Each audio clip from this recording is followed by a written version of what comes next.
लूका की पुस्तक 10 अध्याय 38 से हम शुरू करेंगे इसको कि यीशु मसीह एक नगर में गया जहां मार्था नाम की एक स्त्री थी। उस मार्था नाम की स्त्री ने उसको अपने घर में उतारा और जब प्रभु यीशु मसीह के घर में गए तो मार्था खाना बनाने के लिए अच्छे से मतलब कि वो पहुनाई करने के लिए वो किचन में चली गई। वो खाना बनाने लगी, जूस बनाने लगी, खीर बनाने लगी थी क्योंकि प्रभु आया। और जो मरियम थी, ये दोनों लाजर की बहन जो मरियम थी वो यीशु मसीह के चरणों में बैठ गई और उसकी बातें सुनती रही। अब इसको ध्यान से समझिएगा कि मार्था काम करते करते परेशान हो गई, घबरा गई और लिखा है कि वो यीशु मसीह के पास गई, कहने लगी हे प्रभु देख मरियम ने मुझे अकेला छोड़ दिया है, उससे बोलता कि वो मेरी हेल्प कराए किचन में। तब प्रभु ने कहा मार्था, हे मार्था तू बहुत सी बातों की चिंता करती है, विचलित रहती है, परंतु मरियम ने वो भाग चुन लिया है जो उससे छीना न जाएगा।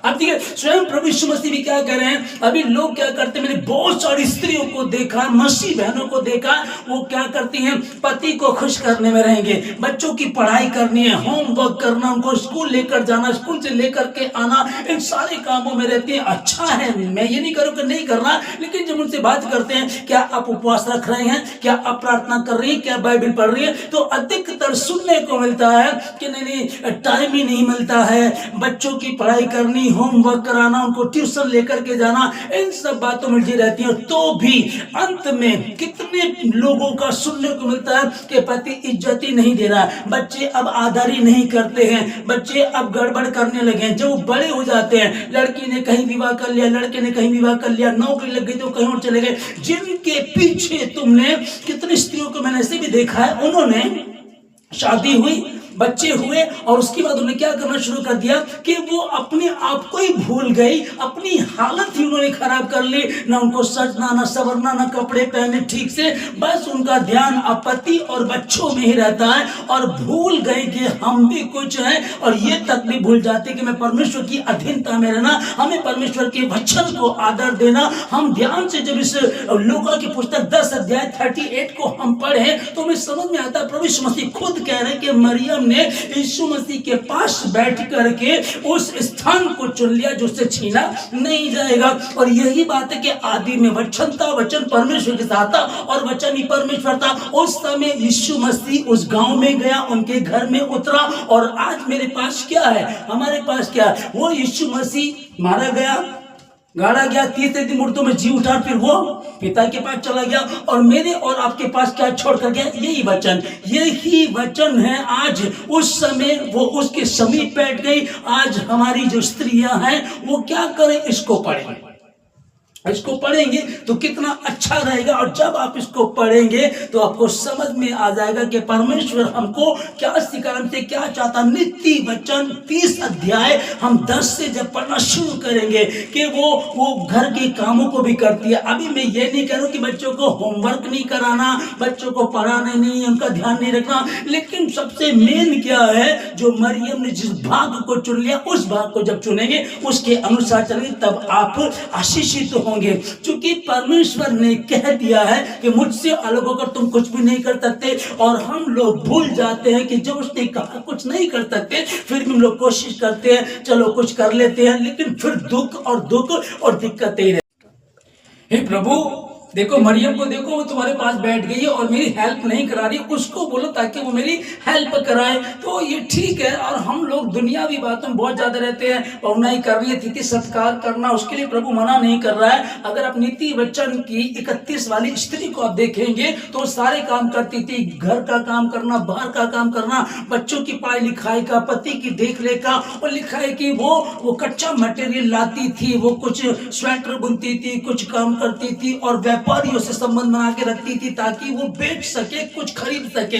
ये सब लिखा है। मैं ये नहीं कह रहा हूं ये नहीं करना, परमेश्वर कहता है करना है, तुम्हें बढ़ना है, तुम परमेश्वर की बेटियां हो, लेकिन मुझसे अलग होकर तुम कुछ भी नहीं कर सकते। जो वुमेन्स डे है दुनिया मना रही है प्रथा के अनुसार के हर साल 8 मार्च आता है और हम एक दूसरे को हैप्पी वुमेन्स डे बोले। भैया आज तो हम स्त्रियों का दिन है, चलो कुछ बाहर चल करके पार्टी करेंगे, कुछ बाहर जा करके खाएंगे, चलो कर सकते अच्छे कपड़े मैंने, ठीक है, लेकिन एक ही दिन का नहीं है। परमेश्वर ने इसको हर दिन के लिए कहा है कि जो भाग मरियम ने चुन लिया वो उससे छीना ना जाएगा। और यदि हम अपने परमेश्वर की अधीनता में रहेंगे, यदि हम अपने परमेश्वर के शरण में रहेंगे, और यदि हम उस वचन को पूरा करेंगे कि जो परम प्रधान की छाए हुए स्थान में बैठा रहे वो सर्वशक्तिमान की छाया में ठिकाना पाएगा। बहुत सारे लोग हैं, बहुत सारी स्त्रियां हैं, मसीह बहनें जिनको मैं बहुत अच्छे से जानता हूं, जिन्होंने परमेश्वर को तो उस तरह का आदर नहीं दिया। अब बच्चे हो गए हैं, उनका पालन पोषण करना, पहले उनको इंग्लिश मीडियम में पढ़ाना, फिर उनको अच्छी उनको नौकरी लग जाए, अच्छे बोर्डिंग में चले जाएं, इन सब बातों में रहते हैं और खुदा से दूर हो जाते हैं। ना वो स्त्री खुद आशीष पाती है और ना ही उनके बच्चे आशीषित होते हैं। इसलिए बहुत जरूरी है, नीति वचन 31 का जब 10 से आगे पढ़ेंगे तो आपको पता चलेगा। और जो रूथ के विषय में मैंने बताया, एक अन्य जाति की स्त्री, पति है ही नहीं, अब जानते इस कहानी को, पति नहीं है, सासू बुढ़िया कुछ भी उसके पास नहीं है, लेकिन उसने यहोवा परमेश्वर को अपना परमेश्वर मान लिया और इसीलिए परमेश्वर ने भी उसको वो नाम दिया, वो आशीष दी जो बिल्कुल आसान नहीं है। और उसने कहा था तेरा परमेश्वर मेरा परमेश्वर होगा। यदि हम, जो परमेश्वर हमारा है, मेरा और आपका परमेश्वर है, हम अपना परमेश्वर होते हुए भी उसको वो आदर वो सम्मान नहीं देते, और वो गैर जाति की स्त्री ने कहा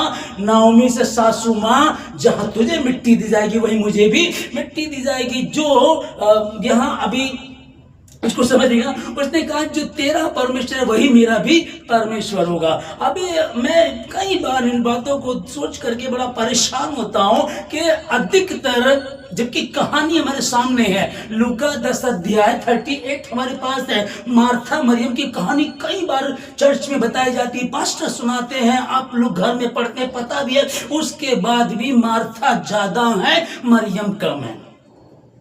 शैतान की भयंकर चाल है, शैतान यही चाहता है कि उलझे रहें और उलझाना चाहता है। तो अब से आप ध्यान रखिएगा कि आज जो वुमेन्स डे है, इस वुमेन्स डे पे आप विशेषकर एक बात का ध्यान रखिएगा कि आप मार्था नहीं मरियम बनेंगी। मतलब मार्था तो पहले मरियम वाला रोल अदा करना, परमेश्वर की शरण में बैठना, उसके बाद आप मार्था वाला रोल अदा करेंगे। कोई गेस्ट है, कोई भी अगर रूठता है, गुस्सा करता है तो करने दीजिएगा, क्योंकि ये आपका पर्सनल रिलेशन है आपके परमेश्वर यहोवा के साथ, कि आप उससे कैसे संगति करते हैं। और यदि आपका परमेश्वर आपसे खुश है तो सब खुश है, यदि आपका परमेश्वर आपसे रूठ गया है, मैं फिर वही बता रहा हूं, बच्चे गलत कदम उठाते हैं, बच्चे आदर नहीं देते हैं, बच्चे बड़े हो जाते हैं, फिर पूछते नहीं आप क्या हैं, और एक दिन आप खाली हाथ खड़े रहते हैं। एक दिन आपको ऐसा लगता है कि हमारा तो कुछ भी नहीं है, मानो हमने जिंदगी के 20, 25, 30 साल यूं ही गवा दिए, विवाह हुआ, बच्चे हुए, फिर उनमें उलझ करके रह गए, फिर कुछ जिंदगी नहीं थी। और यदि खुदा तुम्हारे साथ नहीं है तो समझ लीजिएगा, चूंकि लिखा है जो परम प्रधान के छाए स्थान में बैठा रहेगा वही पाएगा।